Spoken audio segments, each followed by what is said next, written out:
All right, Willie, I owe you three things. One would be the blink shift, the other one would be the ring on the straw, and the last one would be conus aces. I'm going to do those for you real quick.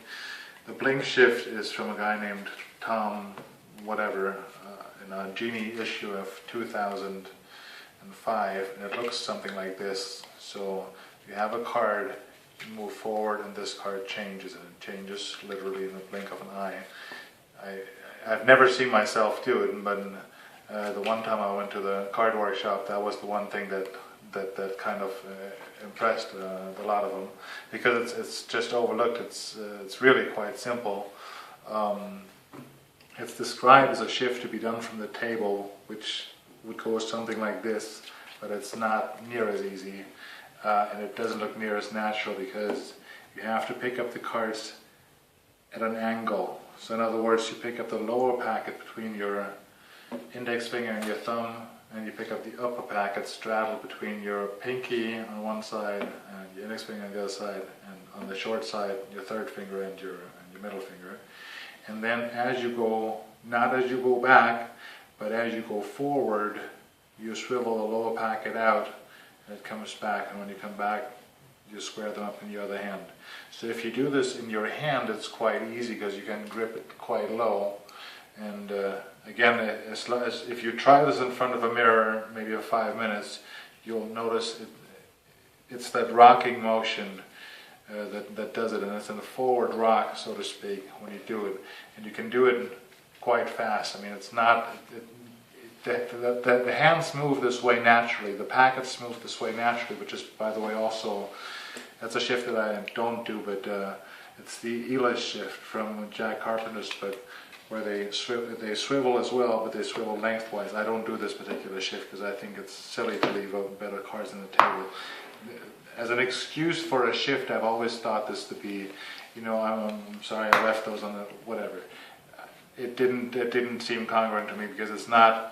It doesn't happen very often that I've dealt for a very lengthy amount of time, and we had the cards being given just one dead cut, one straight cut. I've never seen it that somebody failed to pick up some cards from the table. But anyhow, I digress. The point of this whole thing is that this is a natural motion, but if you do it on a table, it's a little harder. I mean, if you do it on a glass table, it's going to be really hard.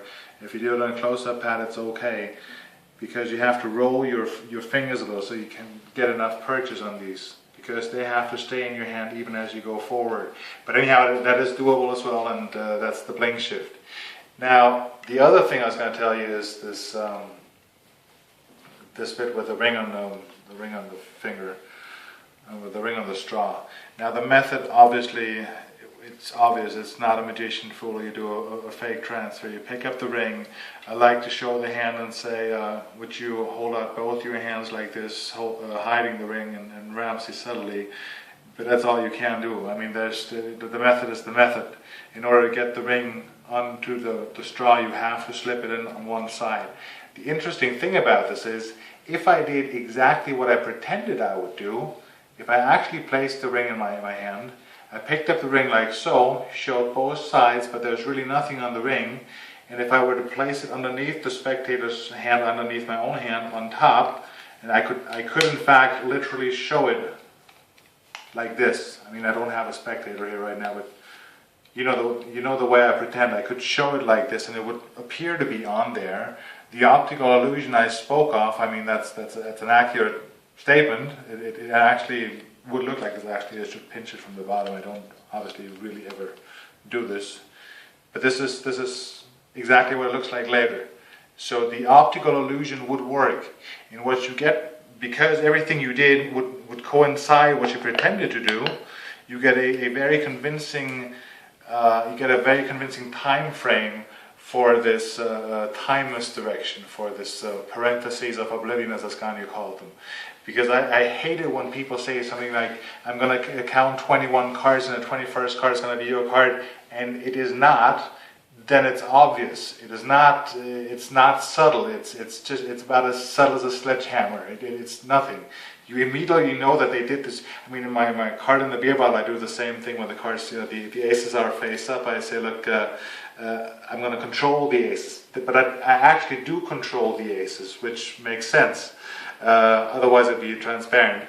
So anyhow, that's the one thing that commends this. I mean, but I can tell you it makes all the difference in the world. There's no technical big thing to it. What you see is what you get. But if you use that time misdirection, it's one of the strongest things in my A repertoire. I've had people swear that I took their straw from them. I had them take out their straw from their own drink, and then they held it between both hands. No mention is made of me ever coming close to that straw prior. And then I borrowed supposedly a ring from the lady of the house, and while they held on to it, I put the ring on there. That's completely and utterly impossible. This is utter magic. The laws of nature, if this was true, the laws of nature would be suspended. So I mean, I cannot recommend this enough. Anyway, that's a strong favorite of mine, obviously. And the last one is the conus aces. The effect, in essence, is in Mike Skinner's classic sampler, and I read this about 1,000 years ago, and since that time I've never done it quite the way it's written up. So anyhow, I go through the cards and I tell folks to name any number from 1 to 13, and they say whatever, and I say, well, when I ask this, I call it the aces, and they say sevens. So up jog the sevens. And again, if you do this in a rhythm and talking to different spectators, my cull is certainly not the best, but I can tell you I've never been called out on my on my cull. If you have the right sort of rhythm with spectators, it's just very good. Anyhow, as you strip them out, you do the Vernon add-on with the last 5 cards. So the 4 aces plus an X card. And you know that, and anyway. You turn over the deck proper and place these 9 cards now on top. And then you do the, whatever that's called, this thing, the Saro add-on or whatever. But anyhow, you just change them for the 4 aces, and you hand it to them. And I take the top card, and I say, the top card is an indifferent card, which is nice. I do some sort of a top change. Sometimes I do a regular top change or half of the top change. And the first one changes, you do a slip cut. The next one changes, you do some sort of a false cut. And I always say it's actually a lot easier than it looks. And you just say stop, and I say stop. And I say, but it's not that easy because that's a 4 and it should have been. And I do this underneath their hand. But I can fix it when I say whatever I want to say. And the last one is actually just another double lift, and you change the double lifted card, and they turn over their 4 aces. That's one of those, to me, puzzling tricks, because I can't quite figure why it gets as strong of a reaction as it does. I have nothing but, well, I wouldn't say disdain for the trick, but you change 4 sevens, 4 aces, and then you reveal the changed in part 1 by 1. That's it. I mean, there's nothing to it. There's nothing to it that should fool a magician, certainly. But if this is done for lay people at the right rhythm, it's again somewhat proudly some of my A material. I've done this thing for 15 years. I hope you give it a try and enjoy, because there's, like I said, there's technically nothing to it. Anyhow, I hope you enjoyed those. Thank you.